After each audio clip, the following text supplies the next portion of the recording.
Hey everybody, welcome to Hockey Skate Down. Before we get into the video, I just want to say thank you to all my subscribers. If you want to join our hockey team, it's free. Click subscribe, hit the notification bell to all.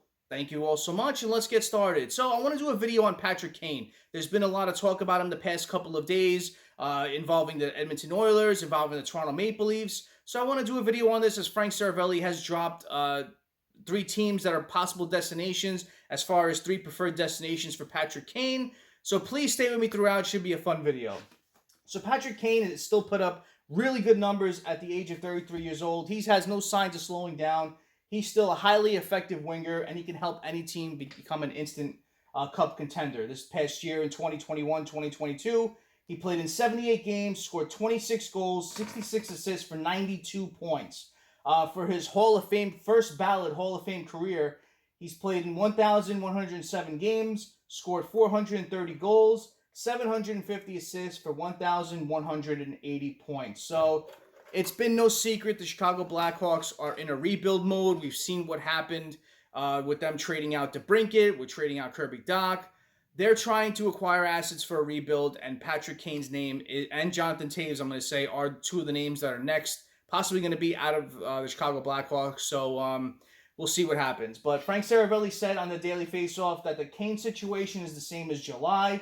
Kane would prefer to wait until the season begins before making a decision to accept a trade out of Chicago. So the trade is in his hands to see which team he prefers to go to next, to see which is a good team for him to win his next Stanley Cup. So Frank Seravelli mentions the Edmonton Oilers, the New York Rangers, and the Toronto Maple Leafs as suitors, and these are three of Kane's preferred destinations as well. All three teams would have to shed salary cap for money to work. So all these three teams are up against the salary cap, so they're going to have to make moves prior to this one, or they're going to have to throw in some pieces for money going out for Kane to come in. Seravelli mentions teams who have reached out to the Chicago Blackhawks are exploring the option of a third-party retention to acquire Kane's cap hit at $2.625 million for the season. Chicago Blackhawks are willing to retain 50% of that. And if they can get a third-party team to get half of that half, it'd be interesting to see that happen with these three teams as they're up against the cap. So, the first team I want to talk about is the Edmonton Oilers. The Edmonton Oilers have recently been trying to land either Kane or Kessel. They've been talking really hard about trying to acquire one of these pieces. Kessel recently signed with the Vegas Golden Knights, so Patrick Kane's name is still out there. I know Phil Kessel, Patrick Kane is definitely a better name and a better player, but Phil Kessel was just a UFA to sign, where Kane is more of, it's going to take more work to facilitate a trade. So according to Sportsnet's Gene Principe, says, I have no doubt in my mind Patrick Kane would come to the Edmonton Oilers for sure. Duncan Keith would probably play a hand if he's working for the Edmonton Oilers and trying to help, lure Patrick Kane to play with the Edmonton Oilers, to accept the trade. And Bob Sofer says that the Oilers are very hard at looking at Patrick Kane, and that Ken Holland will try anything to improve his roster for the upcoming season. So I can't even picture Patrick Kane playing with McDavid or Draisaitl. So that would be fun to see. This team is really close. They made a lot of good things happen this past offseason, and re-signing Kane I thought was a great sign.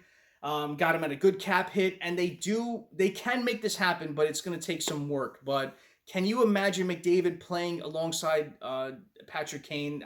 I mean, it's going to be something that would be fun to see. An NHL fan would be scared if their team was playing against them, but any NHL fan would be rooting to see what kind of magic these players would have. So keep an eye on the Edmonton Oilers and Patrick Kane. This could be one of those teams that can make it happen.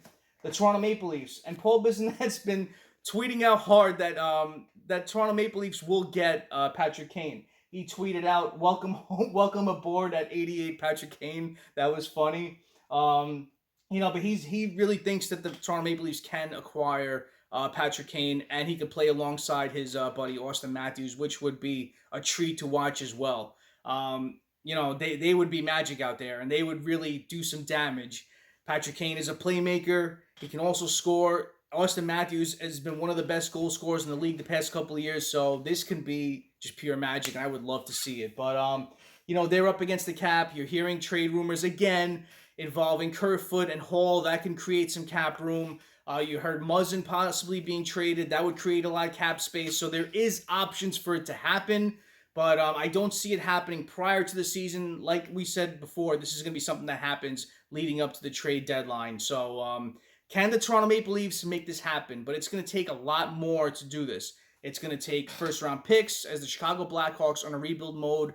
They're going to want as many picks as they can, as many high picks as they can, and as many high prospect players that they have. So, Matthew Knies will be one of those players that the Chicago Blackhawks will look at, but Dubas has said he's untouchable. And I really hope Dubas doesn't move him.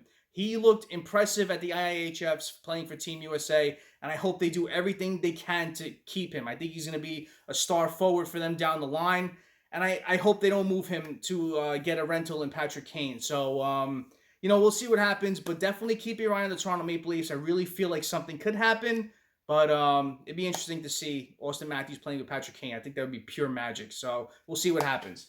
And the last team I want to talk about is the New York Rangers. Frank Seravelli said that on day 2 of the 2022 NHL draft, there was a lot of talk behind the scenes, quietly, about the New York Rangers and the Chicago Blackhawks about Patrick Kane.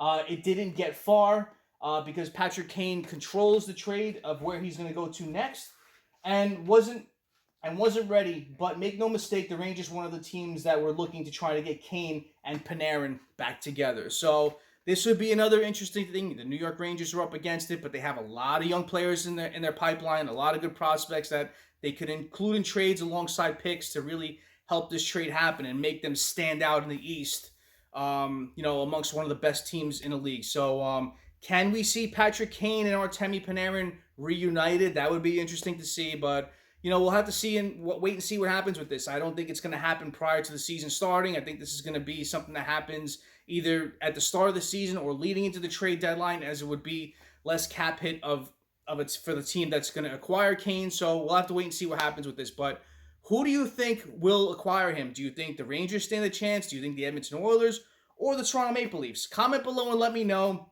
And thank you all for watching. I really appreciate your time. Smash that like button. If you haven't done so, subscribe to the Hockey Skate Down. It's free, and join our hockey team. Thank you all so much. Have a great rest of the day. Have a great night. Take it easy. Stay safe.